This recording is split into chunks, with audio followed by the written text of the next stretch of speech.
Breaking your wrist is bad enough. The last thing you want are complications from it. So, what do I mean by that? Well, sometimes after you fall and you break your wrist, right? This is called a distal radius fracture. Usually, you have a scar right here if you needed surgery. If you didn't need surgery, you still had to get casted for a certain amount of time, and that leaves your wrist feeling really, really stiff. So, there's a couple of things that I always talk to my patients about when they first have a distal radius fracture. My name is Hoang.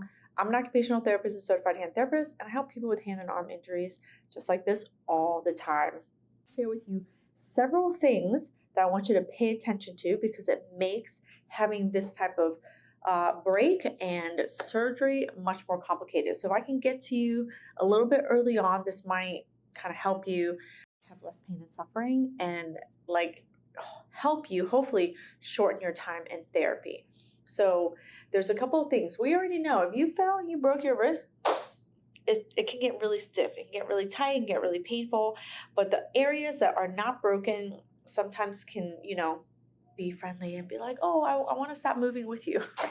Let's avoid that from happening. First of all, when your wrist breaks, your fingers can get stiff, your elbow can get stiff, and your shoulder can get stiff. So I'm going to share with you a few things that I talk with my patients about all the time.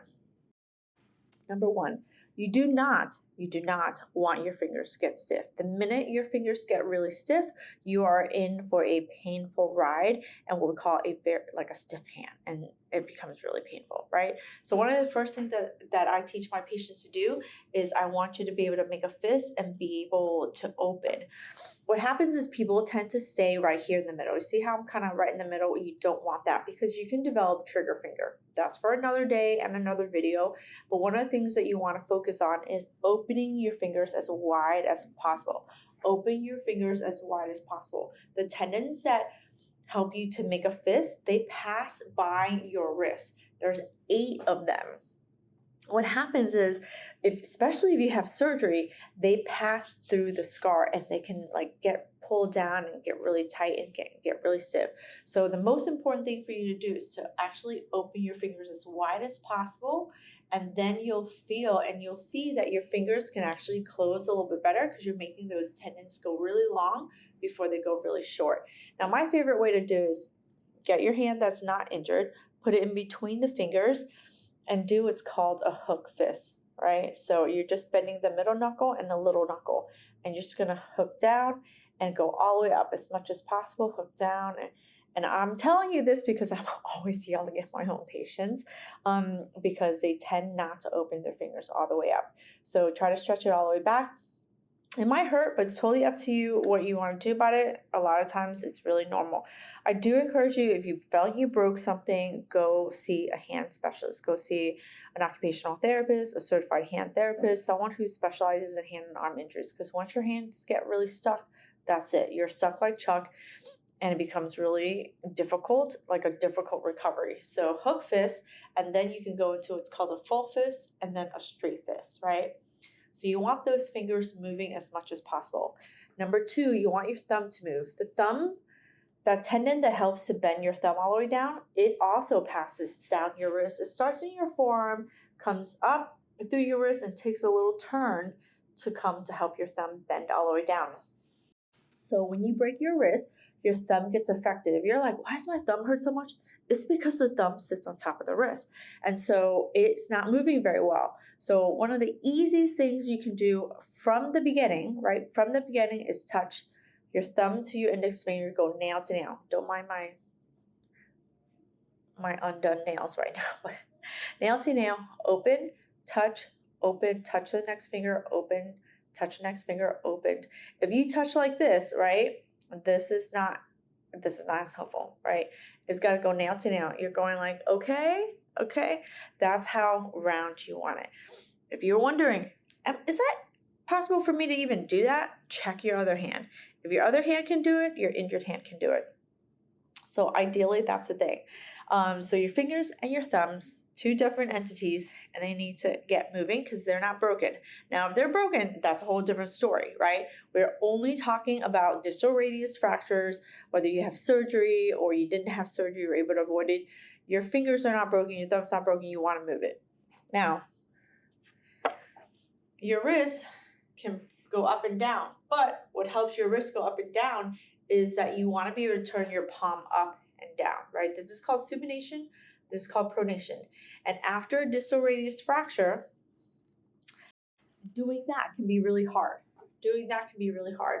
So what happens is you start using your shoulder. Start using your shoulder. You don't want to use your shoulder. You're going to start causing complications in your shoulder. So how do you get that motion without causing complications? See, I love me a handy dandy hand towel. You fold it in half the long way, and then you fold it in half again, and then you roll it up. You just need something, and then you stick it underneath your arm, right? This is just to remind you, hey, I got to keep this bone, this is a humerus, I got to keep that bone stuck to my side. So when you go to turn your palm up, your elbow won't dig into your side. This towel is there to remind you, don't dig your elbow into your side. So you're going to try to turn your palm up as much as possible. And then when you turn your palm down, because you can't turn it down or it hurts or it feels really stiff, your elbow wants to come out. Now, obviously, I'm exaggerating the movement. Your movements might not be as exaggerated, but this is what happens. This is what happens, everybody. You're going to be like, oh, it's not happening to me. Majority of the time it's happening to you. If you cannot turn your palm up and down, that's because this bone right here, the radius, has to move on the other bone. And if it's broken, it's having a hard time moving, right? So put this towel under here. You don't have to squeeze really hard. Just don't let it fall. Don't let it fall. Turn your palm up and then turn your palm down, right? So don't drop the towel. Don't squeeze the hell out of the towel. And it's going to help you to be able to turn your palm up and down, which will help to ease some of your wrist stiffness and tightness. You have to find out from your doctor and from your therapist when you're allowed to start moving. You can't start moving unless you know that your fracture is stable and that, being able to turn up and down like this means that you don't have a dislocation right between these bones. This bone and this bone, this is your radius, this is your ulna. We have a joint right in between there. And if you had a dislocation too, then you're technically not allowed to turn your palm up and down. I am talking only to the people who don't have a dislocation. The more complex your injuries are, like even if it's not that complex, go talk to your hand therapist, go talk to your surgeon, find out, hey, am I allowed to move? If you're safe to move, then these exercises are great for you. Once you're starting to be able to move your wrist, you want to be able to move your shoulder, right? So you might be like, oh, I can move your shoulder up and down. It's not a problem. Great. But once you start able to move your wrist, you want to make sure that you stretch your shoulders out. So let me show you. I came here in this corner of my office so I can show you my wall. One of my favorite exercises is called cleaning the wall. Get a lot of people to clean the wall because one of the things it does is it gently stretches you. It gently stretches your wrist, gently stretches your fingers, gently stretches your elbow, and allows you to stretch your shoulders. Again, gentle. When I do this with my patients, I'm able to watch and monitor how they do it and to make sure that they're not doing it aggressively. You have to take this to your therapist.